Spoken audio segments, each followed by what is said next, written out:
ఉత్తరాంధ్ర వ్యవహారాల ముఖ్య ప్రతినిధి మా సతీష్ గారు ఇటువైపు రమ్మని చెప్తేను ఇక్కడ వచ్చాను. ఇది పార్టీ ఆఫీసు ఓపెనింగ్.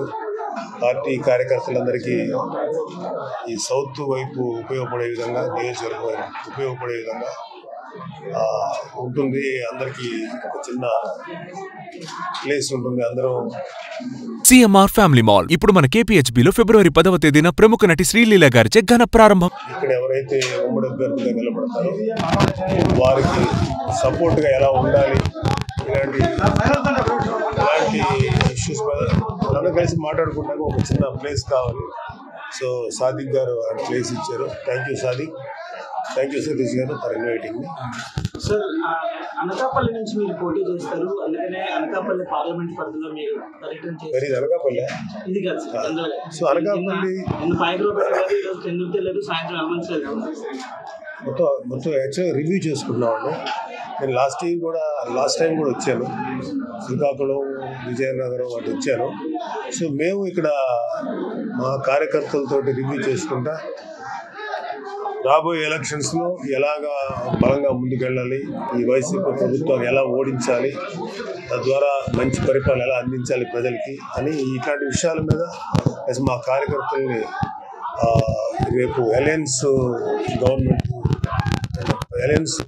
పోటీలో ఉంది కాబట్టి అటు టీడీపీ వాళ్ళతోటి అలాగే మన కార్యకర్తలు ఎలా ఒకరికొకరు పరస్పరం సహకరించుకోవాలి, ఇలాంటి విషయాల మీద డిస్కషన్ వచ్చాం.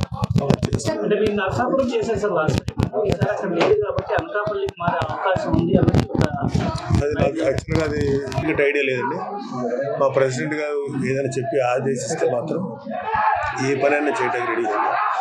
I'm ready to do any responsibility on my shoulders. Visakha జిల్లాలో కానీ అర్బన్లో కానీ జనసేన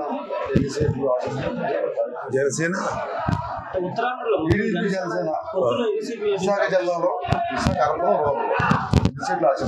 95% సీట్ ఎక్స్పెక్ట్ చేస్తాను. 95% అలయన్స్ ఎక్స్పెక్ట్ చేస్తాను. 175 to 175 సాజీ పడతాను. ఆయన 95% జనసేన ఒకటే కదా. మేము ఇప్పుడు అలయన్స్ మాకు ముందున్నది అలయన్స్ జనసేన టీడీపీ అని మేము విడివిడిగా చూస్తున్నాం. అలయన్స్లో ఉన్నప్పుడు కంబైన్డ్గా ఆలోచిస్తాం. సో నేను చెప్పింది 95% అలయన్స్ ప్రభుత్వం, అలయన్స్ కంటెస్టెంట్స్. తెలంగాణ తర్వాత ముస్లిం మైనారిటీలు విశాఖపట్నంలో ఎక్కువ మంది ఉన్నారు. వాళ్ళకి ఓటు ఖచ్చితంగా ముస్లిం అండ్ క్రిస్టియన్ అండ్ అన్ని రకాల కులాలకు సంబంధించిన వాళ్ళు, హిందూస్ అందరికీ కూడా participation. Democratic party Janasena. So ప్రతి వాళ్ళకి అలాగే ఉమెన్ అందరికీ కూడా వాళ్ళ ప్రతిభను బట్టు వాళ్ళ కష్టాన్ని బట్టు వాళ్ళ ఏదైతే వాళ్ళ చేస్తున్నటువంటి కృషిని బట్టు అందరికీ అవకాశం ఉంది. జగన్ గారు కూడా ఢిల్లీ వెళ్తున్నారు సార్. ఒత్తిడి కోసం ఆల్రెడీ ఢిల్లీలో వెళ్తుంది. జగన్ గారు మాత్రం రాష్ట్ర సమస్యలపై మాట్లాడడానికి వెళ్తున్నారు అని పొలిటికల్ వినిపిస్తున్నారు. అసలు ఢిల్లీ కేంద్రంగా ఏం జరగబోతోంది? ఢిల్లీలో ఏం జరుగుతుందో ఎక్కడి నుంచి ఏం చెప్తానమ్మా. కాకపోతే ఏంటంటే జగన్ గారు మాట్లాడితే ఢిల్లీ వెళ్తానని వెళ్ళి ఆయనకున్న పర్సనల్ ఎజెండా ఏదో మాట్లాడుకొని వస్తుంటారు. సో అంతేగాని రాష్ట్ర ప్రభుత్వం యొక్క వెల్ఫేర్ కోసం లేదా రాష్ట్ర ప్రభుత్వం యొక్క డెవలప్మెంట్ కోసం వెళ్ళే పని అయితే ఇన్ని కబుర్లు చెప్తారు. డైరెక్ట్గా ఎందుకు వెళ్తున్నావు, ఏ పని మీద వెళ్తున్నావు, ఎంత సాధించుకొచ్చాం అని చెప్పాలి కదా. వెళ్ళినప్పుడల్లా ఒక పేపర్ ఉంటుంది, ఆ పేపర్ రిపీట్ అవుతుంది. ఇగో ఈ సంవత్సరం వెళ్తామని చెప్తారు, సేమ్ పేపరే, డేట్ మాత్రమే. సో జగన్ గారి ఢిల్లీ యాత్రల మీద నాకు ఎటువంటి పాజిటివ్ ఒపీనియన్, అది ఓన్లీ అది పర్సనల్ ఎజెండా కోసం. తాజాగా వస్తున్న వార్తలు బీజేపీతో పొత్తు కుదిరే అవకాశం లేదు అనేది సంబంధించిన సమాచారం ఖచ్చితంగా బీజేపీతో పొత్తు కుదురుతుంది అని ఆశిస్తున్నారు, కుదరాలని కోరుకుంటున్నారు. విభజన చట్టంలో కొన్ని హామీలు నెరవేర్లేదు కనుక ఆంధ్రప్రదేశ్ ప్రజలు భారతీయ జనతా పార్టీని ఎక్కువ ఇష్టపడతారు. అటువంటిప్పుడు జనసేన టీడీపీ భారతీయ జనతా పార్టీకి పొత్తు పెట్టుకుంటే రేపు పొద్దున్న మీరు జగన్మోహన్ రెడ్డి గారిని తీసుకొచ్చి అధికారులు ఏ విధంగా రాకపోతారు? అది ప్రజలు ఒక ఎమోషన్ ఉంది. అంటే చట్టంలో హామీ నెరవేర్చలేదు. ఎలాగని చెప్పి వీళ్ళు ప్రజలు భావిస్తున్నారు. ప్రజలందరూ భావించట్లేదండి. మీలాంటి వాళ్ళు కొంతమంది భావిస్తారు, తప్పలేదు మీరు భావించారు. ఎందుకంటే ప్రజలు మీరు ఓ భాగంగా మీకు హక్కు ఉంటుంది. ప్రజలందరినీ ఒక దీంట్లో ప్రజలందరికీ అనేక రకాల ఒపీనియన్స్ ఉంటాయి. అందులో ఒక ఒపీనియన్ ఇది అయ్యొచ్చు. కానీ ఇక్కడ మాకున్న ఏంటంటే ఇక్కడ విభజన హామీ చట్టాల్లోనూ లేదా ఇంకోటిలో ఏం చేస్తారనేది మేము రేపొద్దున అలయన్స్ ప్రభుత్వం వచ్చిన తర్వాత విభజన హామీలో ఎటువంటి ఇచ్చారో మ్యాక్సిమం రాష్ట్రానికి ఏం బెనిఫిట్ కావాలో అది మేము మాట్లాడుకుంటాం. అది ప్రాబ్లం లేదు. కానీ ఇలాంటి నిరంకుశ ప్రభుత్వాన్ని దించడానికి జనసేన, టీడీపీ, బీజేపీ అలయన్స్ కలిసి ఇలాంటి నిరంకుశమైనటువంటి వైసీపీ ప్రభుత్వాన్ని దించడానికి మేము గట్టిగా ప్రయత్నిస్తాం. ముందు మా ఎజెండా అది.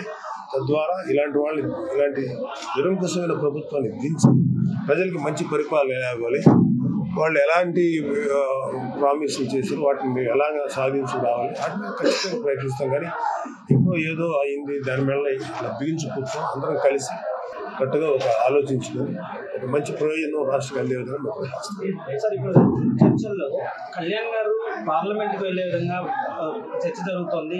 ముఖ్యమంత్రి ఇక్కడ స్థానం లేదు కాబట్టి కేంద్ర మంత్రిగా వెళ్తారు. దానివల్ల రాష్ట్రం ఇద్దరికి పవర్ షేరింగ్ ఉంటుంది అనేది ఒక డిస్కషన్ అవుతుంది. యాక్చువల్గా ఎక్కడి నుంచి పోటీ చేయబోతున్నారు అన్నీ మేము ఎలా చెప్తాం. ఎందుకంటే మాకు మా నాయకుడు పవన్ కళ్యాణ్ గారు, టీడీపీ వాళ్ళకి నాయకుడు చంద్రబాబు గారు, మా ఇద్దరు నాయకులు మా నాయకుడు పవన్ కళ్యాణ్, చంద్రబాబు గారు వాళ్ళిద్దరూ కలిసి అది ఏదన్నా అనుకుని ఒక నిర్ణయం చేస్తారు. సో ఊహాగానాలకి చాలామంది ఊహాగానాలకి కామెంట్ చేయమంటే ఎలా చేయగలుగుతారు? ఊహాగానాల మీద కామెంట్ చేయాలి. వాళ్ళు అనౌన్స్ చేస్తారు. అప్పుడు మేము కూడా మీలాగా వెయిట్ చేస్తాం. దాన్ని బట్టి తద్వారా వాళ్ళు ఏ ఆదేశిస్తారో ఆ పని చేసుకుంటాం. ఆంధ్రప్రదేశ్లో ఎక్కడి నుంచైనా పోటీ చేస్తాం.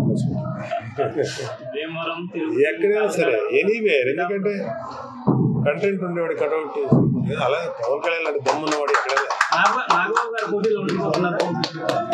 మా ప్రెసిడెంట్గా నిర్ణయించాలి. మేము మా చేతిలో ఏం లేదండి. ఎందుకంటే మేము డిసిప్లైన్ కార్యకర్తలు. ఆయన ఏది ఆదేశిస్తే అది అమలు చేయడానికి ప్రయత్నిస్తాం. 100% రిజల్ట్ తీసుకురావడానికి ప్రయత్నిస్తాం. కాబట్టి రైట్ నో ఆయన నిర్ణయాన్ని మేము ఎలా చెప్తాం. ఆయన ఏ నిర్ణయిస్తే దాన్ని